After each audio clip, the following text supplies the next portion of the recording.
Hello and welcome to Sports Fan Entertainment. The first quarter of the NFL is down and it is time for Week 5 picks and predictions. Now we know some things. We even know a lot of things about a lot of teams in this league. It should be smooth sailing for the most part for the rest of the season. But boy, are we in stride right now. 12-3 last week straight up, and 3-0 for my against the spread guarantees of the week. I had the Steelers -2, that one was postponed, and I did have the Patriots +7, but that was obviously assuming Cam Newton was playing. I pulled out of that one. 3-0 for my guarantees. After beginning the year 1-4, we are now 11-8, meaning, what is the math on that? We are 10-4 since week 1 for my guarantees. We're making money. This is what we want to do. Let's continue to do that here on Sports Fan Entertainment. Let's continue to also kill it straight up, and let us begin this week with the Thursday night football game featuring the Tampa Bay Buccaneers traveling to Chicago, taking on the Chicago Bears. And I actually didn't even think about this matchup and what it means. It means the revenge game, the rematch between Tom Brady and Nick Foles. That's right, the Super Bowl rematch. That's what it's now being billed as. Brady versus Foles once again. How interesting is that? Didn't really think about it now that they're both playing for different teams, but maybe, who knows, maybe Vegas has something to do with Foles being put in before this matchup. I don't know. Maybe you conspiracy theorists can go off on that.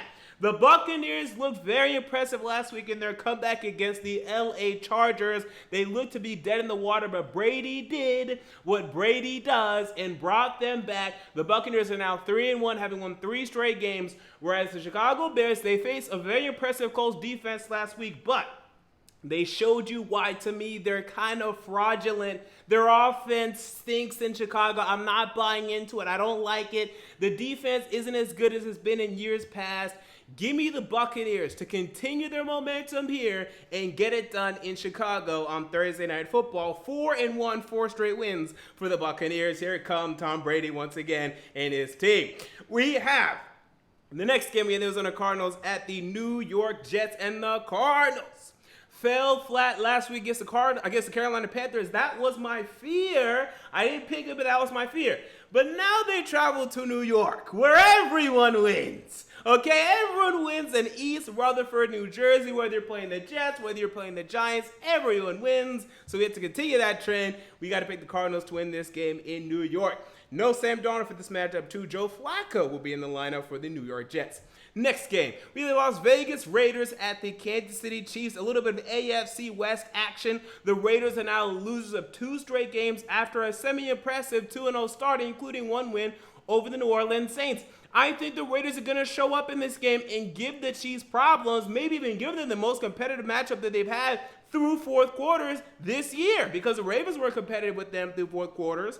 The Texans certainly won't. And then last week, the Patriots were competitive to about 3.5, and then the game was blown out of the water as soon as Jarrett Stidham hit the football field. Hell, maybe even as soon as Hoyer really stepped on the football field, they never had a chance, because Hoyer obviously wanted the Patriots to lose, botching 2 plays in the red zone for the New England Patriots. So I think the Raiders will be competitive here, but I mean, come on. You got to go to the Kansas City Chiefs to beat the Raiders in this AFC West matchup. Next game, we have the Buffalo Bills at the Tennessee Titans. You know, it's up in the air. We'll see. I do think this game will take place, which I think is actually unfortunate news, assuming that it's not going to be a forfeit. But I think this is unfortunate news for the Titans because they're not ready for the Buffalo Bills right now. You're talking about A.J. Brown coming back from injury. Corey Davis is now on the COVID-19 list. Adam Humphries on the COVID-19 list. Your receivers stink. Your best defender, Jeffrey Simmons, he's on the COVID-19 list. He probably won't play. I'm assuming everyone on the COVID-19 list except for Isaiah Wilson, and probably not even him, okay, are going to play in this game. I think if they're on the list, they can't play them yet. I don't think they're going to test negative, okay, regardless. And even if they did, I still don't think you can play them. So give me the Bills to win here easily. I mean, right now the line for this is like 1 or 2 points. We're going to get into that later. Ridiculous. The Bills will easily beat the Titans with all the players that they have on the COVID-19 list, assuming this game is actually played. Next game, we have the Denver Broncos at the New England Patriots. We think Because let me tell you about this right now, and I saw the same thing happen with the Tennessee Titans. More and more positive tests came day after day after day. Think about this incubation period for COVID-19. Even though you may be negative one day, you'll be positive the next, despite having not talked to or seen anybody. Because that coronavirus is just settling in to your body. It's just incubating, settling in, and then boom, you'll test positive the next day. I think one or two more Patriots are going to test positive, and this game will not take place. But if this game does take place, fine. Give me the Patriots to win. But, after the Hoyer and set of performances, I'm not really confident in this, but I still think the defense will be strong, even without Stephon Gilmore, who would not be playing this because he tested positive, to get this win in Foxborough. But this is going to be up for grabs because I don't know how many more Patriots are going to test positive, but give me the Patriots regardless. All right, next, give me the Los Angeles Rams at the Washington football team. And finally, at last, Dwayne Haskins, who I've been so critical of, is benched. He's done. And he's probably going to come back in the lineup at some point. I'll tell you that. But, all intents and purposes, the hope for Dwayne Haskins in this organization, it's over. You don't bench your quarterback after 11 starts or 13 starts, however many it's been, unless you don't have anything in him. I'm telling you, he's the new Blaine Gabbert. He's the new Josh Rosen. He's the new one. Put him in for 1 year. He stinks. Get him out of there. E.J. Manuel, same thing. Just get him out of there. He's not good. And now the Washington football team understands this. They're going to put in Kyle Allen. He's going to do okay for a little bit. Then he's going to stink. And then they're going to put in Alex Smith. And Alex Smith will do the best of all of them. And I think finish out the season. If he gets hurt, then fine, Dwayne Haskins gets back in. For this game, though, I think Washington will compete more. I think you're going to see their offense do more in terms of the passing game, but ultimately still lose to a Rams team that, gave the Giants too much wiggle room last week. I mean, that game was too close for my liking, but ultimately got it done. I think they will ultimately get it done here as well. Next game, we have the Carolina Panthers at the Atlanta Falcons. And I just can't keep doing it, man. I can't keep picking the Falcons to do something. I didn't pick them last week. But they didn't even compete last week against the Packers. We expected them, to beat the Chicago Bears. That didn't happen. And look, the Panthers, they got a very impressive win last week against Cardinals. I didn't like the Cardinals' dink and dunk offense. I think that had a lot to do with it. But the Panthers, they're competing. They're a middling team. Playoff team, no, but a middling team in this league that's able to beat the bad teams. And right now, Atlanta's a bad team. They're a horrible team. They're 0-4, going to be 0-5, I think, in a close game yet again for the Falcons, but probably one that they choke. The Panthers have proven they can win games. The Falcons have not. Give me the Panthers to win this game in Atlanta. Next game, we have the Cincinnati Bengals at the Baltimore Ravens. Easy one here. Give me the Ravens to win this game at home. Joe Burrow is improving for me now, okay? So I'm not going to continue to hate on Joe Burrow. I wasn't hating on him too much, but I'll just let y'all know he hasn't been playing that well. Now he's been playing better, but he goes up against Lamar Jackson, who also has not been playing at his best. But this Bengals defense should allow him more opportunities to play better and elevate his play as this season goes on. Next game, we have the Jacksonville Jaguars at the Houston Texans, two desperate AFC South teams who will be at the bottom of the AFC South totem pole when this game is all said and done. At last, Bill O'Brien fired as the head coach of the Houston Texans. Their interim head coach, Romeo Crennel, he's been there before. I think this will finally be the jolt for the Texans. Teams have rallied around Romeo Crennel in the past when he's taken over. I want to say he was interim for Kansas City, and they rallied around him for the last couple of games of the season. I think a similar thing happens here. I'm not saying they're going to make the playoffs, but they're going to go on a little bit of a run and win some games that they should win here. And I think this is one, so give me the Texans to win this game at home. Next game, we have the Philadelphia Eagles at the Pittsburgh Steelers. Inter-Pennsylvania play between the Eagles and the Steelers. Now, the Eagles had a nice win last week defensively. I don't know why people were giving Carson Wentz credit for that win. Look, he had a nice pass to who? I mean, I didn't know who that guy was. The Flagum, something, Feachum, I don't know what his name was. At the left sideline to go ahead in the game. But Nick Mullins threw the game. To the Eagles, he threw the game. And the Eagles' defense was very impressive throughout most of the night, but Nick Mullins told them the game at the end of the day. The Steelers will not do that. Big Ben will not do that. And the Steelers' defense, better to me right now than the 49ers' defense. I think the Steelers have one of the best defenses in the league. So I have the Steelers winning this one. I think the Eagles will show more offensive problems this week. And they had problems last week. I don't know why people are ignoring this. They only had 18 points offensively. But fine, people can ignore it. All right. Guess what happens this week when they lose to the Steelers? All right, next game we have the Miami Dolphins at the San Francisco 49ers. And speaking of Nick Mullins, what the hell was that? I mean, he just threw the game. That was one of the worst interceptions I've ever seen. In fact, it might be the worst. Did you see that interception? He just threw the game to the opposing players. He must have thought that was a 49er in white. I don't know how. Can we get this guy some rose-colored glasses? That way everyone has... I don't know what's going on. He's colorblind. I don't know what's going on. So that gives me huge concerns. Because Ryan Fitzpatrick is going to throw you the game. But if you give him enough opportunities, he'll sneak up on you. And he's starting for this game too. So give me the 49ers here. But man, they did not give me confidence last week in them at all. And yeah, they ran through the Jets, but everyone runs through the Jets. So I'm concerned again when it comes to the 49ers. But they should win this game against the Dolphins.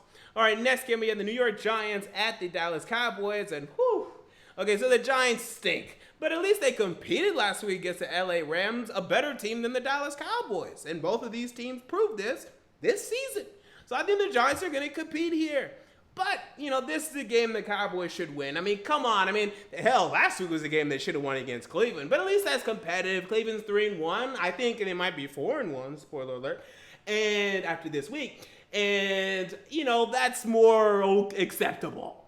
So they should be the Giants here. If they don't, we have some problems in Dallas, as this would put Dallas at the bottom of the NFC East. Because the Eagles will have won. Yeah, they would be giving the Giants a win, and the Washington football team has won. They would be at the bottom of the NFC East if they lose this matchup.